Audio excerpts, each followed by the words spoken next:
The strange thing about powerful men is that they rarely notice ordinary people. That was why I should have been invisible. At least, that's what I thought before the night everything changed. My name is Emily Carter, and at 25 years old, I spent most evenings carrying trays through one of the busiest Italian restaurants in Manhattan. By 7 o'clock, every table was full. The warm glow of chandeliers reflected off polished wine glasses. Conversations blended together with the soft sound of jazz drifting from hidden speakers. The scent of garlic, fresh bread, and expensive wine filled the air. To most people, it probably looked beautiful. To me, it looked like another 10-hour shift standing on sore feet while trying not to think about overdue bills waiting on my kitchen counter. I adjusted the sleeve of my black uniform and forced a smile as I balanced 3 dinner plates on my arm. My wrist ached. It had been aching for days. Not enough to stop working. Just enough to remind me that life didn't always care whether you were tired. Rent was due in 5 days. My student loan payment was already late. My aging Honda Civic needed repairs I couldn't afford. And somehow, despite all of it, I still found myself smiling at strangers and asking if they wanted extra Parmesan cheese. That's the thing about survival. You get very good at pretending everything is fine. Emily, VIP section. Marco called from across the dining room. Table 12 just arrived. I nodded automatically and grabbed a stack of menus. The VIP section sat behind a row of decorative wine displays near the back of the restaurant. Wealthy clients preferred the privacy. Politicians, executives, celebrities. People who expected the best table without having to ask for it. As I approached, I noticed something unusual. The entire section had gone quieter. Not silent, just different. Like everyone suddenly became aware of someone important entering the room. 4 men sat at the table. Dark tailored suits. Expensive watches. The kind of confidence money usually bought. But the man sitting at the center immediately drew my attention. Not because he was trying to. Quite the opposite. He wasn't speaking. Wasn't smiling. Wasn't demanding attention. He simply sat there reviewing something on his phone while the others talked around him. Black hair. Sharp features. Calm green eyes. Maybe 35 years old. There was something unsettling about how still he was. Like the rest of the room moved at one speed while he operated at another entirely. I stepped forward with my practiced customer service smile. Good evening. Welcome to Bellissimo. Can I start anyone off with sparkling water? One of the men answered. The others followed. The man in the center never looked up. Not once. He continued scrolling through whatever was on his screen as if the conversation around him barely existed. I should have appreciated that. Most wealthy customers wanted attention. This one seemed determined to avoid it. I finished taking drink orders and turned to leave when I caught a glimpse of my reflection in the dark glass of a nearby wine cabinet. Tired eyes. Loose strands of blonde hair escaping my ponytail. A smile that looked convincing from a distance. I quickly looked away and headed toward the bar. 20 minutes later, the dinner rush intensified. Orders piled up. Glasses clinked. Servers rushed between tables. The entire restaurant moved in organized chaos. I was carrying a tray of drinks toward another section when I felt my sleeve slide slightly up my arm. Instinctively, I pulled it back down. Nobody noticed. At least, I thought nobody noticed. Because when I glanced toward table 12, the man who had ignored everything all evening was no longer looking at his phone. For the first time since he arrived, his eyes were fixed directly on me. I should have looked away. Any reasonable person would have. Customers looked at servers all the time. It meant nothing. But something about the way those green eyes remained fixed on me made my stomach tighten. Not because he seemed angry. Not because he seemed interested. It was worse than that. He seemed observant. Like he had noticed something everyone else had missed. I quickly turned away and delivered the drinks to another table, telling myself I was imagining things. The dinner rush left little time for overthinking. Orders continued pouring into the kitchen. Plates disappeared almost as quickly as the chefs prepared them. Every server in the restaurant moved at twice their normal speed. For the next 30 minutes, I managed to avoid the VIP section completely. Not intentionally. At least that was what I told myself. The truth was I did not particularly want to walk back toward table 12. There was something unsettling about the man sitting there. Not dangerous. Just impossible to ignore once you noticed him. Marco eventually ruined my strategy. Emily, table 12 needs another bottle of Barolo. I grabbed the wine bottle and forced myself toward the back of the restaurant. The closer I got, the quieter everything seemed. It was not actually quieter. The conversations continued. Glasses still clinked. Music still played. But my awareness narrowed until all I could think about was reaching the table without embarrassing myself. One of the men smiled politely as I arrived. Another continued discussing some business deal involving commercial properties downtown. The man in the center remained silent. I carefully poured wine into each glass. When I reached his place setting, I became aware of his attention again. Not staring, not examining me, simply watching. I finished pouring and stepped back. "Can I get anything else for you tonight?" I asked. One of his companions opened his mouth to answer. The man in the center spoke first. It was the first time I had heard his voice. "How long have you worked here?" The question surprised me enough that I almost forgot to answer. "Almost 3 years." His expression did not change. "You like it?" I nearly laughed. Not because the question was funny, because nobody had ever asked me that before. Customers asked about menu items, about wine recommendations, about restaurant hours. Nobody asked whether I liked being here. "Most days," I said carefully. A faint corner of his mouth moved. Not quite a smile. More like he recognized the answer for what it was. A polite lie. Before I could think of anything else to say, one of the other men interrupted with another business question, and the conversation shifted away from me. Relief washed through my chest. I thanked them and left the table. Yet somehow that brief exchange stayed with me. The rest of the evening passed in a blur of receipts and dinner orders. By 9:30, the crowd had begun thinning. Empty tables slowly appeared throughout the dining room. The pressure eased. My feet still hurt. My back still ached. But at least I could breathe again. I was wiping down a service station near the kitchen when I heard two hostesses whispering nearby. "That is Dominic Moretti." The name meant nothing to me at first. Then I noticed the look on their faces. Not admiration. Respect. The kind mixed with caution. "Who?" one asked. The other lowered her voice even further. "You seriously do not know who he is?" I glanced toward the VIP section. Dominic Moretti. Suddenly the expensive suits. The quiet authority. The way employees instinctively stepped aside whenever he moved made a lot more sense. He was not just wealthy. He was influential in ways ordinary people like me rarely understood. For reasons I could not explain, that realization made me uneasy. Maybe because people with that kind of power usually lived in a completely different universe than the rest of us. A universe where someone like Emily Carter barely existed. Which was why what happened next felt so strange. As I looked toward table 12 one last time, Dominic Moretti was already looking back at me. And this time, he did not look away. Most people assume powerful men make decisions quickly. The funny thing is, the truly dangerous ones usually do the opposite. They watch. They wait.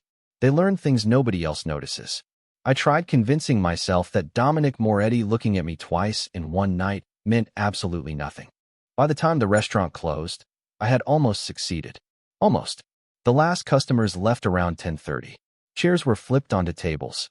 The kitchen finally quieted after hours of nonstop noise. My feet felt like concrete blocks as I carried a bucket of silverware toward the back station. Another shift finished. Another day survived. "You heading home?" my friend Sarah asked while tying her apron into a knot. "As soon as Marco finishes pretending we missed 10 spots during cleaning." She laughed. "Same.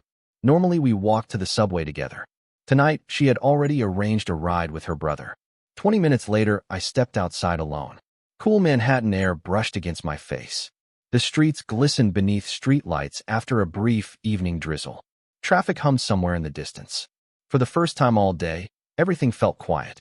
I pulled my coat tighter and started toward the subway entrance 3 blocks away. My phone buzzed. The screen lit up with an unfamiliar number. I ignored it. A few seconds later, it buzzed again. Then again. My stomach tightened. Very few people called me repeatedly unless something was wrong. I finally answered. "Hello." Silence. Then the line disconnected. I stared at the screen. Unknown number. No voicemail. No explanation. Just enough to leave me unsettled. I slipped the phone back into my pocket and continued walking. The next morning arrived far too quickly. My apartment was barely 600 square feet. The radiator rattled like it was fighting for survival. The coffee tasted burnt. The stack of bills on my kitchen counter looked exactly the same as they had the night before. Life moved on. By 4 o'clock, I was back at Bellissimo preparing for another shift. The restaurant manager was unusually nervous. He kept checking reservation lists every few minutes. Big night, I asked. Marco glanced up. Table 12 reserved again. For some reason, my pulse skipped. The same group. Just him. That answer surprised me more than it should have. Bellissimo attracted wealthy customers every day. There was no reason Dominic Moretti returning should matter. Yet somehow it did. The evening crowd gradually arrived. By 6:30, every table was occupied. At exactly 7 o'clock, the front doors opened. I did not mean to look. I looked anyway. Dominic entered alone. No visible security. No entourage. Just a dark charcoal suit and the same calm expression he always seemed to wear. The host immediately escorted him to the VIP section. Conversations subtly shifted as he passed. Not because anyone announced his arrival. People simply noticed. The way animals notice weather changing before a storm arrives. I spent the next hour avoiding direct eye contact. It was childish. I knew that. But every time I entered the VIP section, I became aware of him. Not watching aggressively. Not trying to get my attention. Just present. Like gravity. Impossible to ignore once you felt it. Around 8:15, Marco approached carrying a sealed envelope. Table 12 asked me to give this to you. My stomach dropped. What? Do not ask me. I am just the messenger.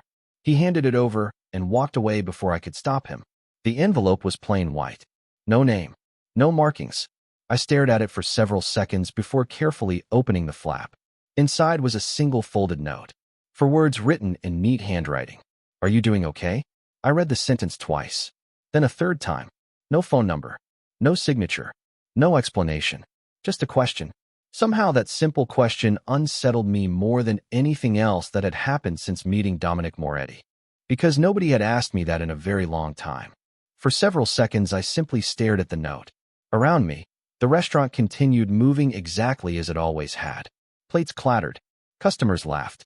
Someone at the bar ordered another round of drinks. Yet somehow those 4 words drowned everything else out. Are you doing okay? It was such an ordinary question. The kind people asked every day without expecting a real answer. But this felt different. Deliberate. Personal. Dangerous in a way I could not explain. I folded the note and slipped it into my apron pocket before anyone could see it. Then I forced myself back to work. The next hour passed slowly. Every time I approached the VIP section, I became painfully aware of Dominic sitting there. He never mentioned the note. Never called me over.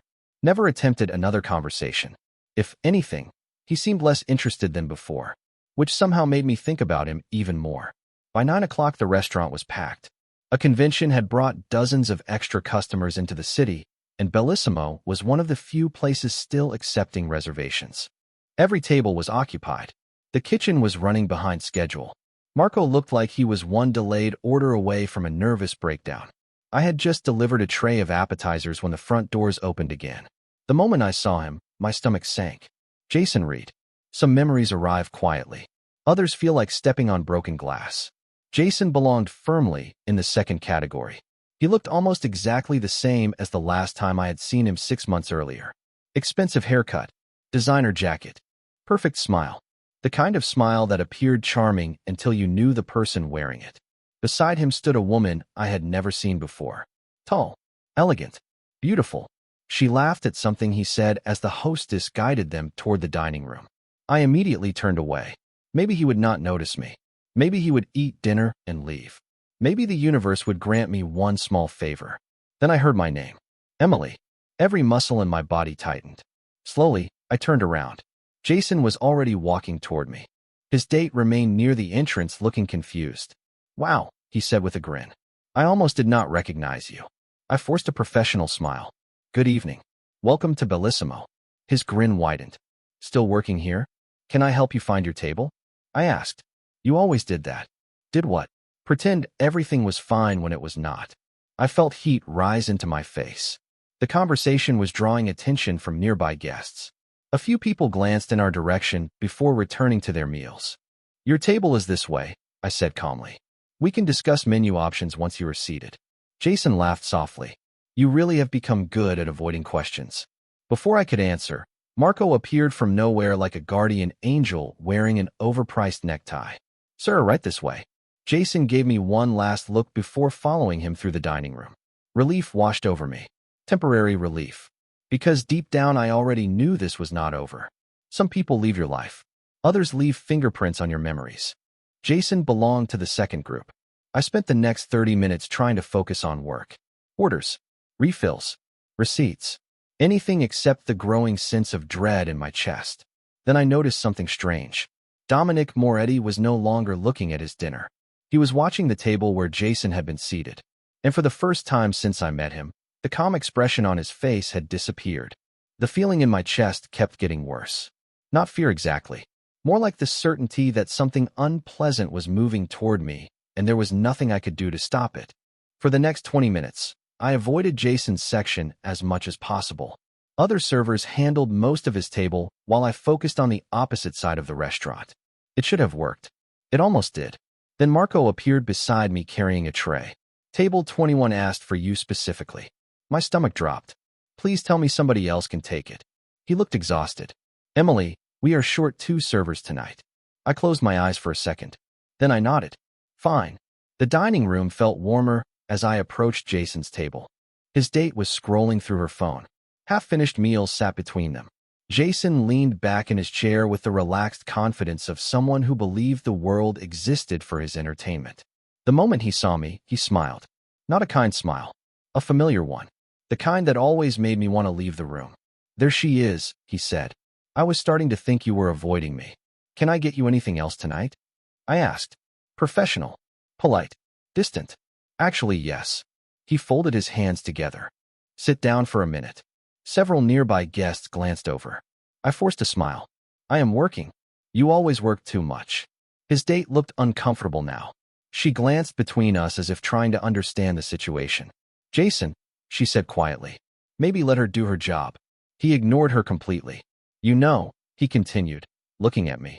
I used to tell everyone how ambitious you were. Nobody believed me. I kept my expression neutral. Is there anything else I can bring you? You can bring me an explanation. My pulse quickened. An explanation for what? For disappearing. I felt dozens of eyes nearby pretending not to listen. This is not the place for that conversation. Funny. You did not seem interested in having it anywhere else either. I took a slow breath. Enjoy the rest of your evening, Jason. I turned to leave. His voice followed immediately. Louder this time.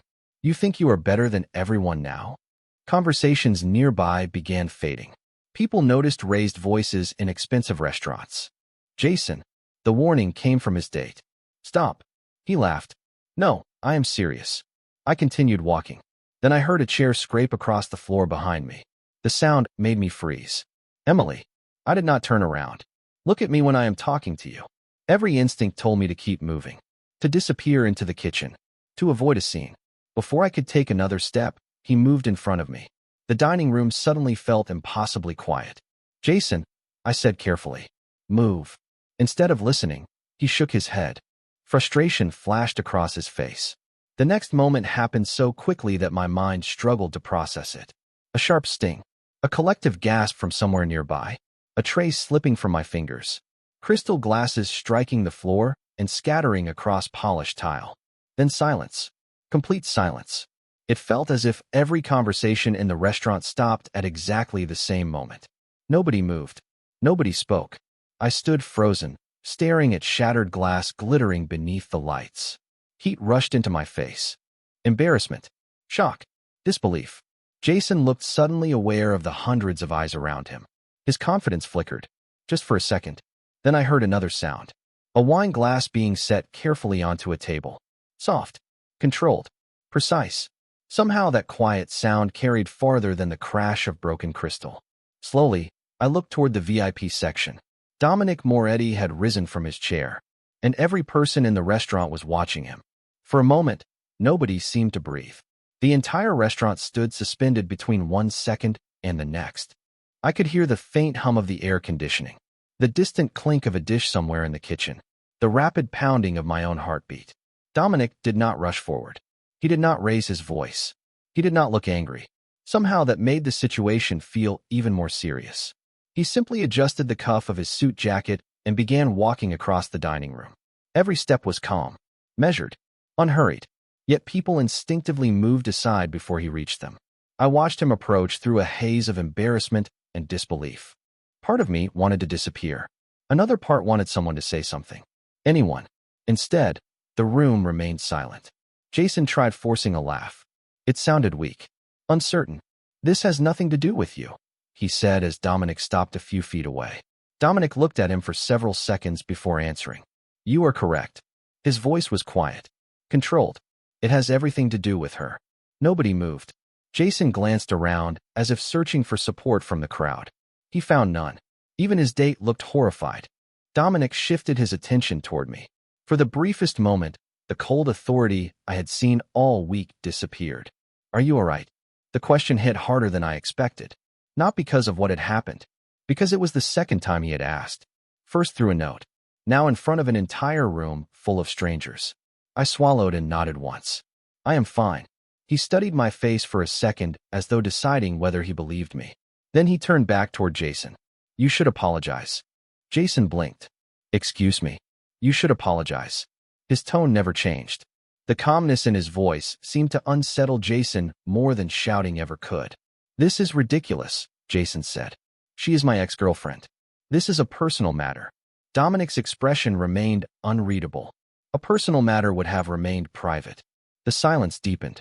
Jason shifted uncomfortably. "I do not even know who you are." A few people nearby exchanged glances. The statement landed differently than Jason intended. It was immediately obvious he was the only person in the room asking that question. Dominic seemed almost amused. Not offended. Not impressed. Simply amused. "That is not important." Jason folded his arms. "Then stop acting like it is your business." Dominic looked around the restaurant. His gaze moved across the guests. The staff. The shattered glass still scattered across the floor. Finally, his eyes returned to Jason.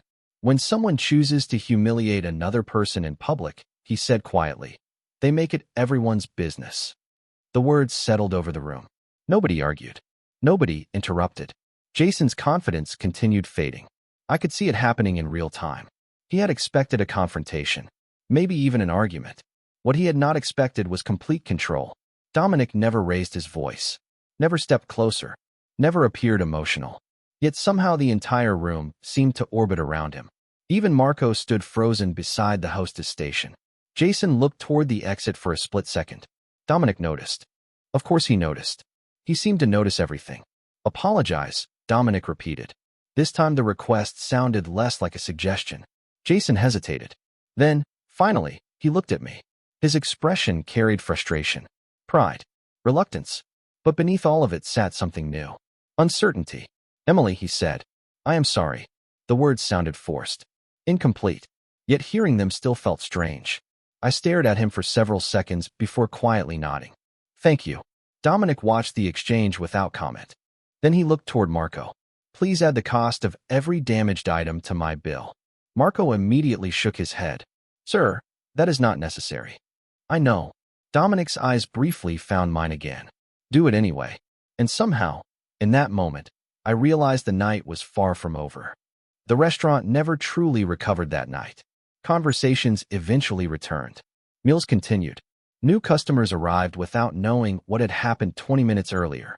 Yet something invisible had changed. People kept glancing toward the VIP section, toward Dominic, toward me, as if they had witnessed something they could not quite explain. I spent the rest of the shift moving through a fog.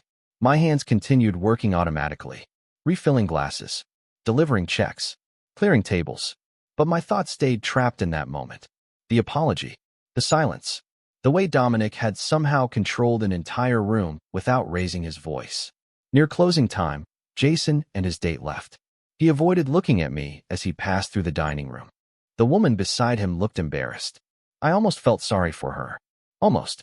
The front doors closed behind them, and a strange sense of relief settled over me. For the first time all evening, I could breathe normally. By 11 o'clock, most of the guests were gone. Staff members began their usual closing routine. Chairs lifted onto tables. Registers counted. Floors swept. I was gathering menus near the hostess stand when Marco suddenly appeared beside me. "Emily." I looked up. "What?" His expression was unusually serious. "You have a visitor." My stomach immediately tightened. For one irrational second, I thought Jason had returned. Then I followed Marco's gaze toward the entrance. Dominic stood there alone. His suit jacket was draped over one arm. The dining room lights reflected softly against the glass doors behind him. Somehow he looked different now. Less intimidating. More tired.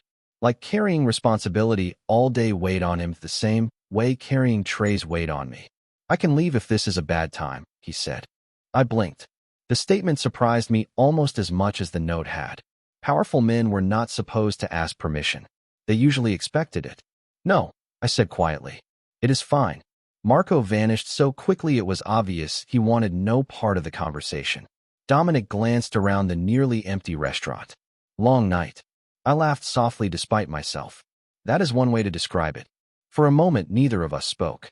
The silence felt strangely comfortable. Not awkward, just honest. Finally, he reached into his jacket pocket and handed me a small, folded piece of paper. My pulse quickened immediately. Another note. "What is this?" I asked. "A recommendation."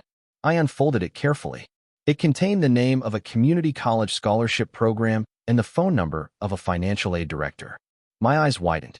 "How did you know I was taking classes?" The corner of his mouth moved slightly. "You leave your textbooks behind the hostess stand almost every night." Heat rushed into my cheeks. I had completely forgotten about that. "I was not trying to pry," he added. I simply noticed. There it was again. The thing that unsettled me most about Dominic Moretti. He noticed things. Tiny things. The details everyone else ignored. I stared at the paper in my hand. "Why are you helping me?" For the first time, he looked away, toward the dark windows facing the Manhattan streets outside. "Because someone should." The answer was simple, honest, and somehow impossible to argue with. A few seconds later, his phone vibrated. He checked the screen. Whatever message appeared there seemed to pull him back into the world he normally occupied.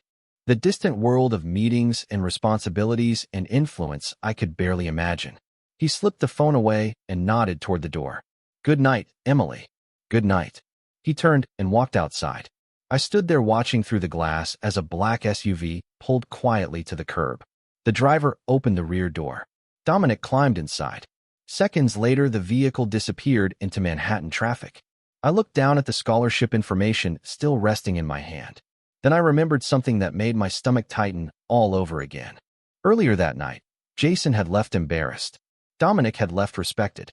And for reasons I could not explain, I had a feeling neither of those stories was finished yet. The scholarship paper stayed folded inside my purse for 3 days before I finally called the number. I wish I could tell you I acted out of courage. The truth was less inspiring. My rent was due. My savings account looked depressing. And every time I opened my refrigerator, reality reminded me that pride did not pay bills. The financial aid director turned out to be surprisingly kind. She already knew my name. That should have felt strange. Instead, it felt exhausting. By that point, I had stopped pretending Dominic's influence ended at restaurant doors. Opportunities seemed to appear wherever he pointed his attention. The realization made me uncomfortable. It also made me curious. The following Friday, Bellissimo hosted a private charity event. Manhattan seemed obsessed with charity galas. Wealthy people gathered in expensive clothes to discuss helping others while eating food that cost more than my weekly grocery budget. I arrived an hour early to help prepare. White tablecloths covered every surface. Crystal glasses sparkled beneath soft golden lighting. Everything looked perfect. Around 6:30, the guests began arriving. Business owners, attorneys, investors, people whose names appeared in magazines. I carried trays through the ballroom while trying not to stare. Then I saw Dominic. He stood near one of the floor-to-ceiling windows overlooking the city. For the first time since meeting him, he was not surrounded by authority. No one hovered nearby. No one interrupted him. He simply stood alone holding a glass of sparkling water while looking out at the skyline. Something about that image surprised me. Powerful people were supposed to enjoy attention. Dominic looked like he was hiding from it. An hour later, I found myself replacing empty glasses near the same window. He noticed me immediately. Of course he did. "How did the call go?" he asked. I blinked. "You knew I called. You were holding different paperwork." I laughed despite myself. "You really do notice everything." The faintest smile appeared. "Not everything." For a moment, neither of us spoke. Manhattan glowed beyond the glass. Thousands of lights stretched into the darkness like stars scattered across concrete. Finally, I looked at him. "Can I ask you something?" "Yes." "Why help me?" His expression shifted slightly. Not defensive, thoughtful, as if he had considered the question before. "Most people spend their lives waiting for someone to notice they are struggling," he said quietly. I was fortunate enough that someone noticed me when I needed it. I studied him carefully. And now you repay the favor? Something like that. The answer felt incomplete, yet strangely honest. Before I could ask another question, a group of guests approached him. Their posture changed the moment they entered his space. Respect, caution, expectation. The same reactions I had witnessed countless times before. Dominic nodded politely toward me and turned his attention back to them. I returned to work, but the conversation stayed with me. Hours later, after the event ended, I found myself replaying his words during the subway ride home. Most people spend their lives waiting for someone to notice they are struggling. Maybe that was why his question in the note had affected me so deeply. Not because it was extraordinary, because it was rare. By the time I reached my apartment, rain had started falling again. Soft droplets tapped against the windows while I unlocked my door. My phone buzzed just as I stepped inside. An unfamiliar number appeared on the screen. Normally, I ignored unknown callers. This time I answered. Hello. The voice on the other end was male. Nervous. Hesitant. Emily. My stomach tightened immediately. I recognized that voice. Jason. And something told me this call was about to change everything again. For several seconds, I said nothing. Rain tapped softly against my apartment window while Jason's voice lingered through the phone. The silence stretched long enough that I wondered if he had hung up. Then he cleared his throat. Emily, I know you probably do not want to hear from me. I walked toward my tiny kitchen and set my purse on the counter. That is a safe assumption. A bitter laugh escaped him. Yeah, I deserve that.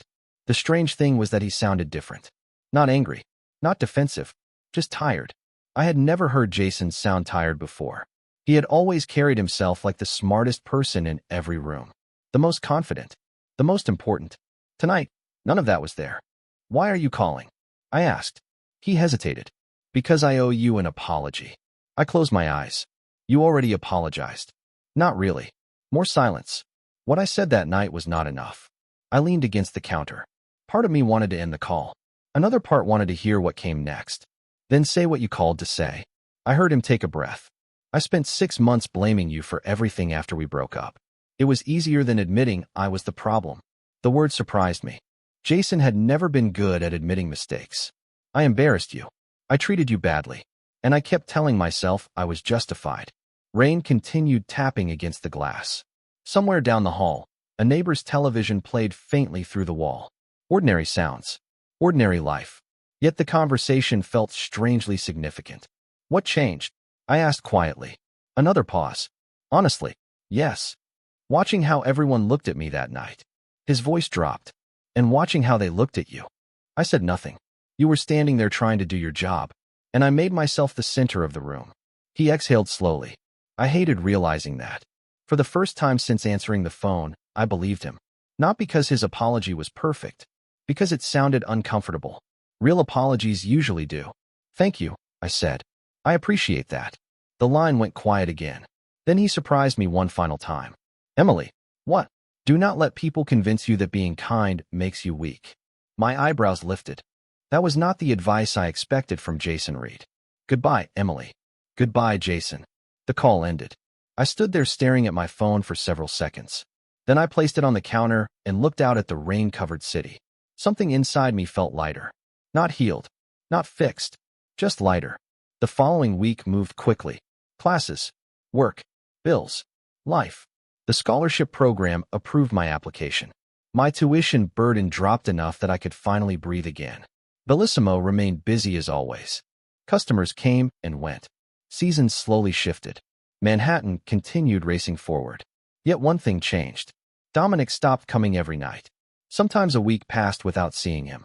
Then suddenly he would appear for dinner, exchange a few words with me, and disappear again into whatever world existed beyond restaurant walls. One evening, nearly 2 months after the night that changed everything, I found him standing outside Bellissimo after closing. The city glowed around us. Traffic lights reflected across rain-slick streets. You got the scholarship, he said. I smiled. I did. Congratulations. We stood there for a moment. 2 completely different people from 2 completely different worlds. Finally, I looked at him. Can I tell you something? Of course. I folded my arms against the cold. People obey you because they are afraid of disappointing you. He looked genuinely surprised. That is an unusual observation. I smiled softly. But they respect you because you notice people nobody else notices. For the first time since meeting Dominic Moretti, he had no immediate response. The powerful man who always seemed to know exactly what to say simply stood there looking at me. And somehow, watching that silence, I realized something important. The strongest people are not the ones who control every room they enter. They are the ones who make others feel seen. That night, months earlier, one person had tried to make me feel small in front of a crowded restaurant. But another person had done something far more powerful. He had reminded me that my dignity was never his to take away.